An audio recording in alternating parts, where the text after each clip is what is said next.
Tu veux parler anglais avec plus de fluidité, te sentir bien plus à l'aise à l'oral. Aujourd'hui, on va te montrer une technique que les polyglottes utilisent qui est méga puissante pour mieux comprendre et débloquer cette mâchoire. C'est la technique du shadowing. À la fin de cette vidéo, tu sauras exactement comment l'utiliser, accompagné de mes deux coachs Zoé et Émilie, mes deux coachs natives.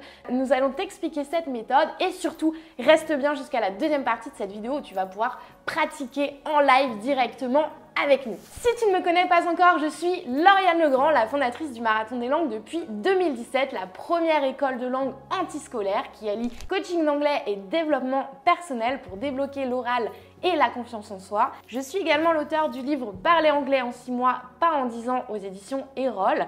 Et je suis passée de nul en anglais à l'école à polyglotte. Et c'est pour ça que j'ai à cœur de partager cette méthode alternative qui te permettra de débloquer ta mâchoire. Si tu veux savoir comment, j'ai créé une masterclass offerte qui se trouve en description de cette vidéo. Clique sur le lien en dessous pour la télécharger. Alors, le shadowing, qu'est-ce que c'est? Et heureusement, je suis avec mes deux coachs natives aujourd'hui pour nous parler de cette technique. Est-ce que Zoé ou Émilie, comme vous voulez, l'une d'entre vous pouvez nous expliquer très rapidement, théoriquement, qu'est-ce que c'est le shadowing? Le shadowing, c'est une super technique qu'on utilise pour s'améliorer en anglais, pour s'améliorer sur notre écoute, notre prononciation et notre rythme quand on répète exactement et immédiatement ce qu'on vient d'entendre en anglais. Donc concrètement, comment on fait? Est-ce que vous pouvez nous donner un petit exemple? Et en fait, juste pour rebondir là-dessus, c'est hyper important pour apprendre un truc qui est super dur pour les Français parce que c'est un truc qui n'existe pas en français, c'est où placer le stress, où placer quelle syllabe doit être accentuée.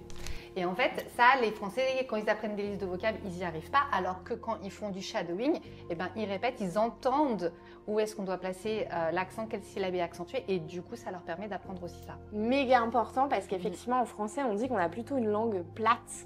Et du coup, quand on répète des mots en anglais, des fois, on va se dire, mais je l'ai dit exactement comme je l'ai lu, je l'ai écrit, et en fait, les gens font, what?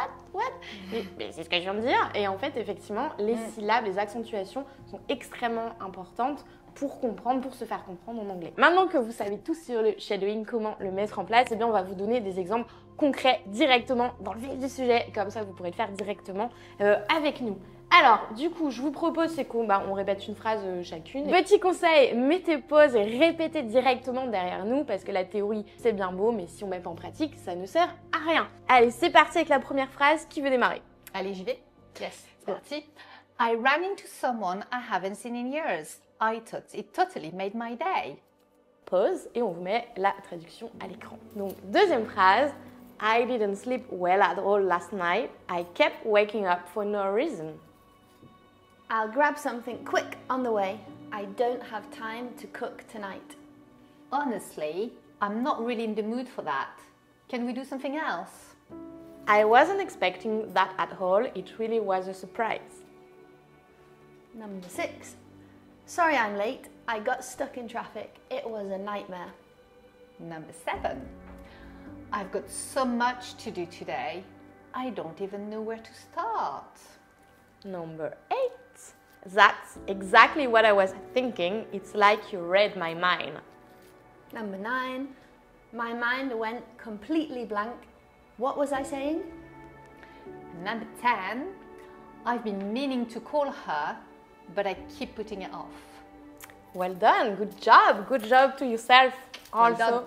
Et au passage, vous aurez appris des phrases hyper utiles, avec des bonnes expressions bien anglaises. Très important parce qu'effectivement, on ne l'a pas précisé, souvent le problème des applications, quand on apprend du vocabulaire un peu par cœur, etc., c'est souvent des choses dont on n'a pas forcément besoin, alors que ce genre de phrases, c'est des phrases dont vous aurez besoin. Donc, très bien. Merci, Émilie.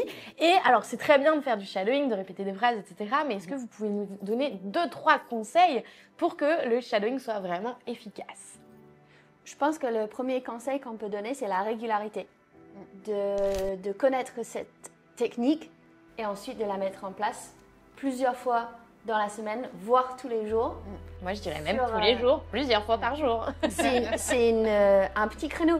C'est pas super long et du coup, on peut se permettre de le faire effectivement plusieurs fois par jour et de dire j'accorde 5 minutes je me mets à fond dedans. Là, on a fait 10 phrases, c'était super court, super efficace.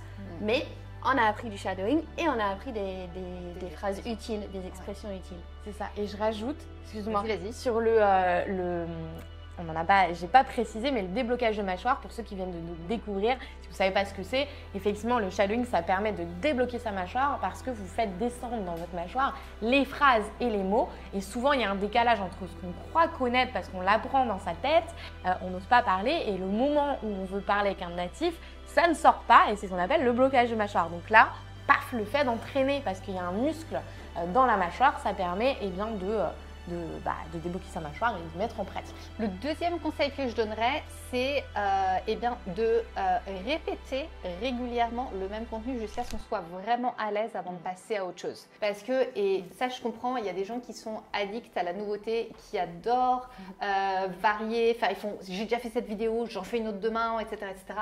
Mais en fait, quand ils font ça, ils approfondissent pas et du coup après ils progressent pas et après ils sont frustrés.